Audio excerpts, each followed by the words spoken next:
The Worry of the Squirrel Cage. Reference has already been made to The Squirrel Cage by Dorothy Canfield. Better than any book I have read for a long time, it reveals the causes of much of the worry that curses our modern so-called civilized life. These causes are complex and various. They include vanity, undue attention to what our neighbours think of us, a false appreciation of the values of things, and they may all be summed up into what I propose to call, with due acknowledgement to Mrs. Canfield, the worry of the squirrel cage. I will let the author express her own meaning of this latter term. If the story leading up seems to be long, please seek to read it in the light of this expression. Footnote: reprinted from The Squirrel Cage by Dorothy Canfield, $1.35 net, published by Henry Holt & Company, New York City. End of footnote. Quote: when Mr. and Mrs. Emery, directly after their wedding in a small central New York village, had gone west to Ohio, they had spent their tiny capital in building a small story-and-a-half cottage, ornamented with the jigsaw work and fancy turning popular in 1872. And this had been the nucleus of their present rambling, picturesque, many-roomed home. Every step in the long series of changes which had led from its first state to its last had a profound and gratifying significance for the Emerys, and its final condition, prosperous, modern, sophisticated, with the right kind of woodwork in every room that showed with the latest, most unobtrusively artistic effects in decoration, represented their culminating, well-earned position in the inner circle of the best society of Edinburgh. Moreover, they felt that just as the house had been attained with effort, self-denial, and careful calculations, yet still without incurring debt, so their social position had been secured by unremitting diligence and care, but with no loss of self-respect, or even of dignity. They were honestly proud of both their house and of their list of acquaintances, and saw no reason to regard them as less worthy achievements of an industrious life than their 4 creditable grown-up children, or Judge Emery's honourable reputation at the bar. The 2 older children, George and Marietta, could remember those early struggling days with as fresh an emotion as that of their parents. Indeed, Marietta, now a competent, sharp-eyed matron of 32, could not see the most innocuous coloured lithograph without an uncontrollable wave of bitterness. So present to her mind was the period when they painfully groped their way out of the chromos. The particular Mrs. Hollister, who, at the time the Emerys began to pierce the upper crust, was the leader of Edinburgh society, had discarded chromos as much as 5 years before. Mrs. Emery and Marietta, newly admitted to the honour of her acquaintance, wondered to themselves at the cold monotony of her black and white engravings. The artlessness of this wonder struck shame to their hearts when they chanced to learn that the lady had repaid it with a worldly-wise amusement at their own highly coloured waterfalls and snow-capped mountain peaks. Marietta could recall as piercingly as if it were yesterday in how crestfallen a chagrin she and her mother had gazed at their parlour after this incident, their disillusioned eyes open for the first time to the futility of its claim to sophistication. As for the incident that had led to the permanent retiring from their table of the monumental salt and pepper caster, which had been one of their most prized wedding presents, the Emerys refused to allow themselves to remember it, so intolerably did it spell humiliation. End quote. In these quotations, the reader has the key to the situation: worry to become as good as one's neighbours, if not better. This is the worry of the squirrel cage. Lydia is Mrs. Emery's baby girl, her pet, her passionate delight. She has been away to a fine school. She knows nothing of the ancient struggles to attain position and a high place in society. Those struggles were practically over before she appeared on the scene. On the occasion of her final homecoming, her mother makes great preparations to please her, yet the worry and the anxiety are revealed in her conversation with her older daughter. Quote, "Oh, Marietta, how do you suppose the house will seem to Lydia after she has seen so much? I hope she won't be disappointed. I've done so much to it this last year. Perhaps she won't like it. And oh, I was so tired because we weren't able to get the new sideboard put up in the dining room yesterday. Really, Mother, you must draw the line about Lydia. She's only human. I guess if the house is good enough for you and Father, it is good enough for her. That's just it, Marietta. That's just what came over me. Is what's good enough for us good enough for Lydia? Won't anything, even the best, in Endbury be a come-down for her? End quote. The attainments of Mrs. Emery, both as to wealth and social position, however, were not reached by her daughter Marietta and her husband. But in the determination to make it appear as if they were, Marietta thus exposes her own life of worry in a talk with her father. Quote, keeping up a two-maid and a man establishment on a one-maid income and mostly not being able to hire the one maid. There aren't any girls to be had lately. It means that I have to be the other maid and the man all of the time, and all three part of the time. She was starting down the step, but paused as though she could not resist the relief that came from expression. And the cost of living. The necessities are bad enough, but the other things, the things you have to have not to be out of everything. I lie awake nights. I think of it in church. I can't think of anything else but the way the expenses mount up. Everybody getting so reckless and extravagant, and I won't go in debt. I'll come to it though, everybody else does. We're the only people that haven't Oriental rugs now. Why, the Gilberts, and everybody knows how much they still owe Dr. Melton for Ellen's appendicitis, and their grocer told Ralph they owe him several $100. Well, they have just got an Oriental rug that they paid $160 for.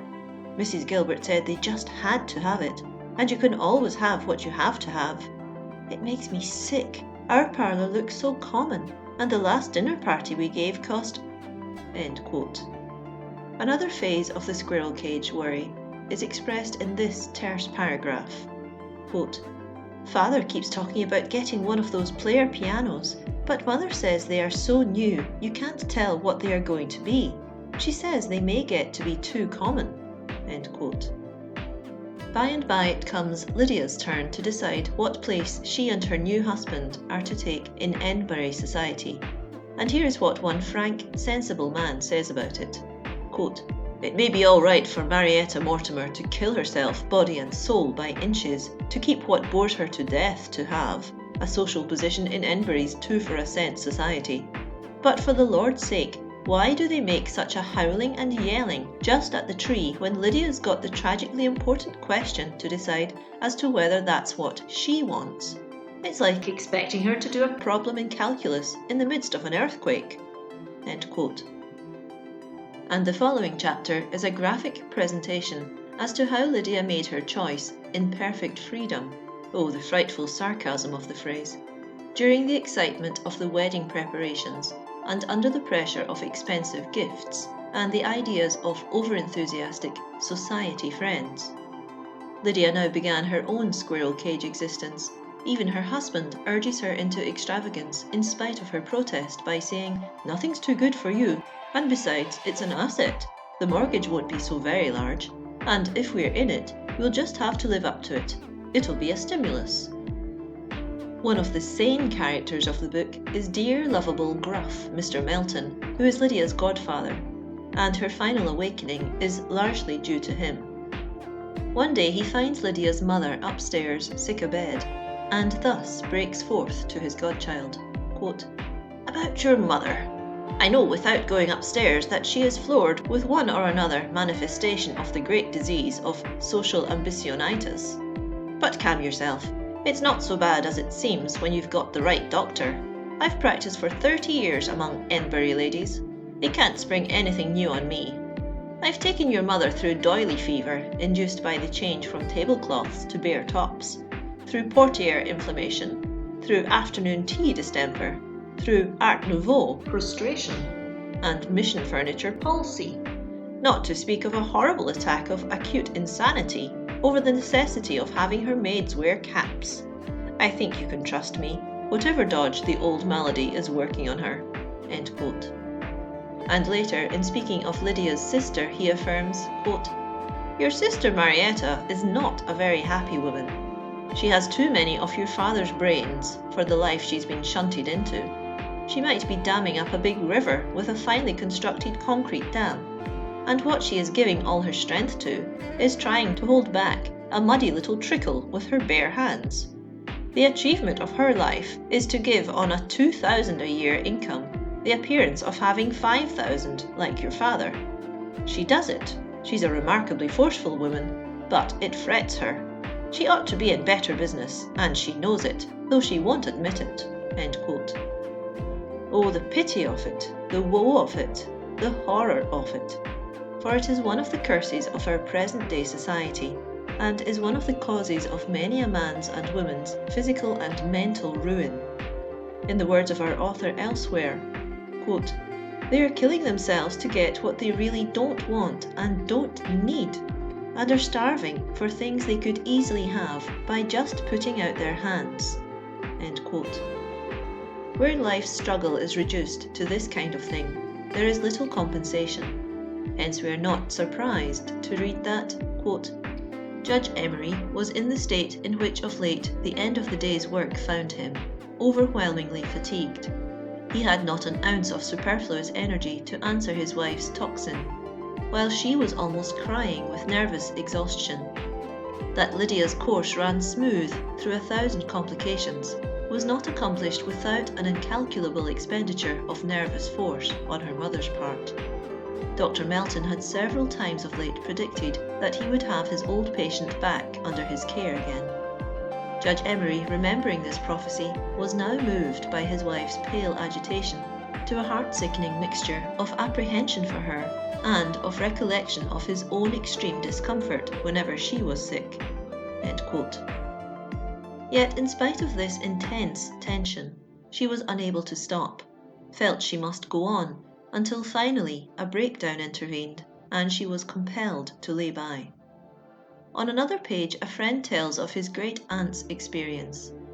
Quote, "She told me that all through her childhood her family was saving and pulling together to build a fine big house. They worked along for years until, when she was a young lady, they finally accomplished it. Built a big 3-story house that was the admiration of the countryside.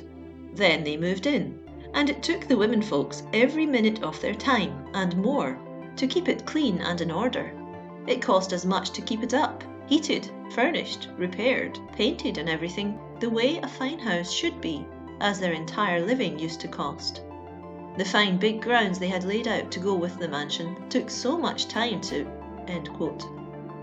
Finally, Lydia herself becomes awakened, startled, as she sees what everybody is trying to make her life become, and she bursts out to her sister, quote, "I'm just frightened of everything.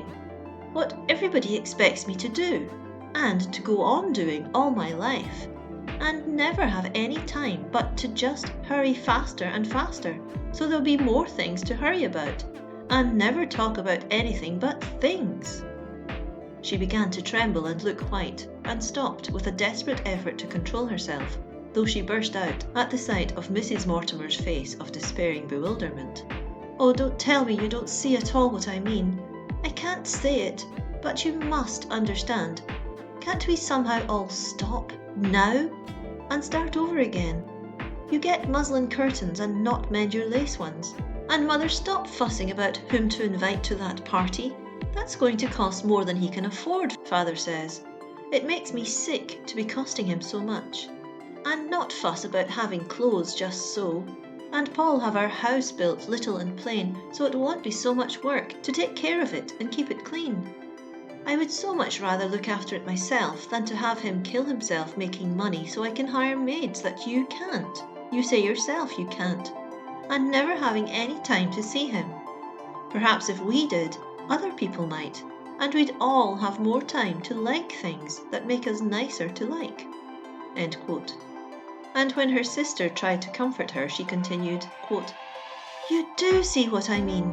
You see how dreadful it is to look forward to just that, being so desperately troubled over things that don't really matter, and perhaps having children, and bringing them to the same thing, when there must be so many things that do matter." End quote. Then, to show how perfectly her sister understood, the author makes that wise and perceptive woman exclaim, quote, "Mercy, Dr. Melton's right. She's perfectly wild with nerves. We must get her married as soon as ever we can." End quote. Lydia gives a reception. Here is part of the description. Quote, "Standing as they were, tightly pressed in between a number of different groups, their ears were assaulted by a disjointed mass of stentorian conversation that gave a singular illusion, as if it all came from one inconceivably voluble source, the individuality of the voices being lost in the screaming enunciation which, as Mrs. Sandworth had pointed out, was a prerequisite of self-expression under the circumstances. They heard, 'For over a month,' and the sleeves were to 'See you again at Mrs. Elliott's. I'm pouring there from 4. I've got to dismiss one with plum-coloured bows all along, $5 a week, and the washing out, and still impossible. I was there myself all the time, and they neither of 35 cents a pound for the most ordinary ferns, and red carnations was all they had, and we thought it rather skimpy under the brought up in one big braid, and cut down with at Peterson's they were pink and white with. Oh no, Madeline, that was at the Burlinghams.'"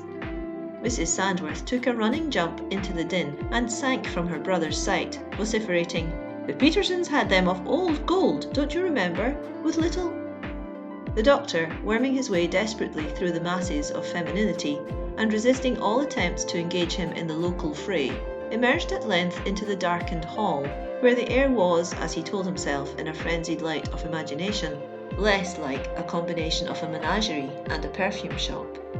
Here, in a quiet corner, sat Lydia's father alone.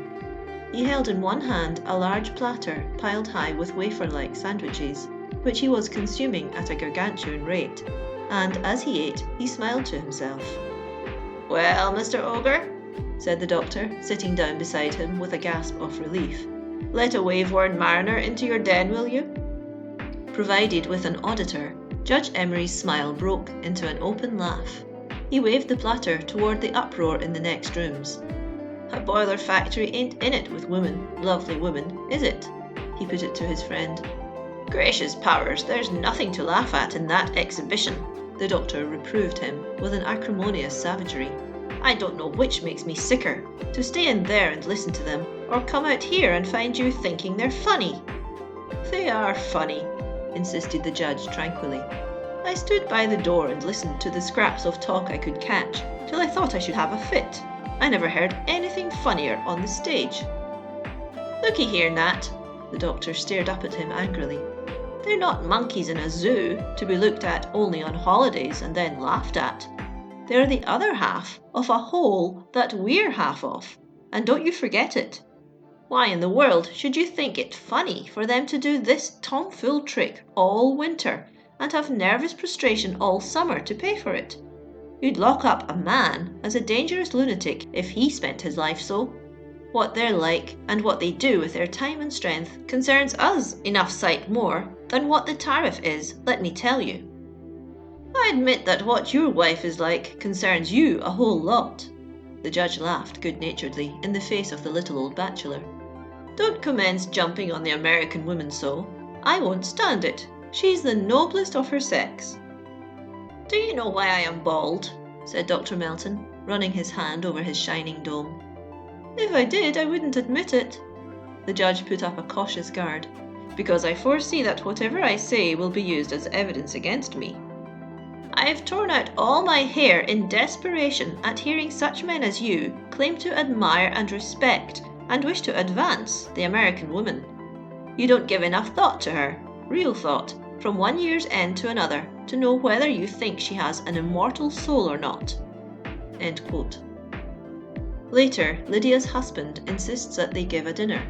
Quote, "It was to be a large dinner, large that is for Edinburgh, of 20 covers, and Lydia had never prepared a table for so many guests. The number of objects necessary for the conventional setting of a dinner table appalled her. She was so tired, and her attention was so fixed on the complicated processes going on uncertainly in the kitchen, that her brain reeled over the vast quantity of knives and forks and plates and glasses needed to convey food to 20 mouths on a festal occasion. They persistently eluded her attempts to marshal them into order. She discovered that she had put forks for the soup, that, in some inexplicable way, at the plate destined for an important guest, there was a large kitchen spoon of iron. A wild sort of whimsical humour rose in her from the ferment of utter fatigue and anxiety. When Paul came in looking very grave, she told him with a wavering laugh, "If I tried as hard for 10 minutes to go to heaven as I've tried all day to have this dinner right, I'd certainly have a front seat in the angel choir. If anybody here tonight is not satisfied, it'll be because he's harder to please than St. Peter himself." End quote. During the evening, quote, Lydia seemed to herself to be in an endless bad dream. The exhausting efforts of the day had reduced her to a sort of coma of fatigue, through which she felt but dully the successive stabs of the ill-served, unsuccessful dinner. At times the table, the guests, the room itself wavered before her, and she clutched at her chair to keep her balance. She did not know that she was laughing and talking gaily and eating nothing. She was only conscious of an intense longing for the end of things, and darkness, and quiet. End quote. When it was all over and her husband was compelled to recognize that it had been a failure, his mental attitude is thus expressed, quote, he had determined to preserve at all costs the appearance of the indulgent, non-critical, over-patient husband that he intensely felt himself to be. No force, he thought grimly, shutting his jaws hard, should drag from him a word of his real sentiments. Fanned by the wind of this virtuous resolution, his sentiments grew hotter and hotter as he walked about, locking doors and windows and reviewing bitterly the events of the evening.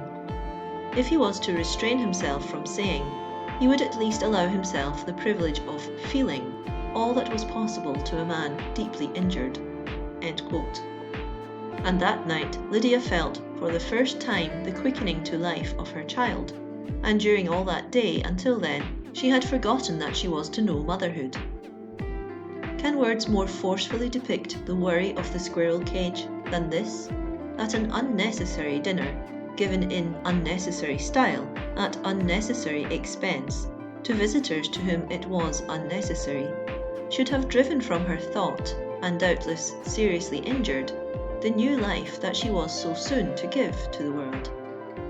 O men and women of divine descent and divine heritage, quit your squirrel cage stage of existence. Is life to be one mere whirling around of the cage of useless toil or pleasure, of mere imagining that you are doing something? Work with an object, know your object, that it is worthy the highest endeavour of a human being, and then pursue it with a divine enthusiasm that no obstacle can daunt, an ardour that no weariness can quench. Then it is you will begin to live. There is no life in worry. Worry is a waste of life. If you are a worrier, that is a proof you, insofar as you worry, do not appreciate the value of your own life. For a worthy object, a divine enthusiasm, a noble ardour, are in themselves the best possible preventatives against worry. They dignify life above worry. Worry is undignified, petty, paltry. Where you know you have something to do worth doing, you are conscious of the divine benediction. And who can worry when the smile of God rests upon him? This is a truism almost to triteness, and yet how few fully realize it.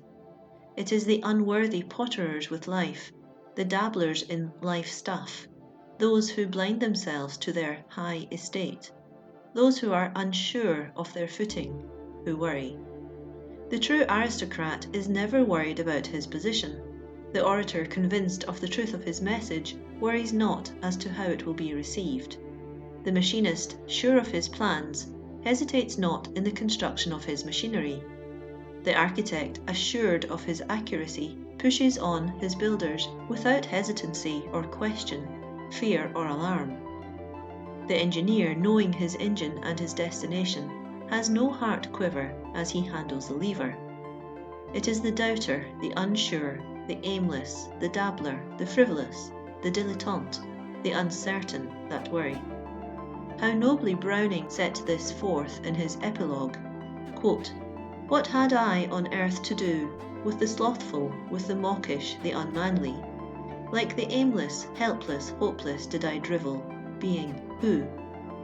One who never turned his back, but marched breast forward, never doubted clouds would break, never dreamed, though right were worsted, wrong would triumph. Held we fall to rise, are baffled to fight better, sleep to wake. No, at noonday, in the bustle of man's work time, greet the unseen with a cheer. Bid him forward, breast and back as either should be. Strive and thrive, cry speed, fight on, fair ever, there as here." End quote. And this is not mere poetry, or rather it is because it is mere poetry that it is real life. Browning had nearly 70 years of it. He knew. Where there are those to whom God has whispered in the ear, there is no uncertainty, no worry. The musician who knows his instrument, knows his music, knows his key, and knows his time to play, never hesitates, never falters, never worries. With tone clear, pure, strong, and certain, he sends forth his melodies or harmonies into the air. Cannot you, in your daily life, be a true and sure musician? Cannot you be certain, absolutely, definitely certain, of your right to play the tune of life in the way you have it marked out before you, and then go ahead and play? Play in God's name as God's and man's music maker. End of chapter 12.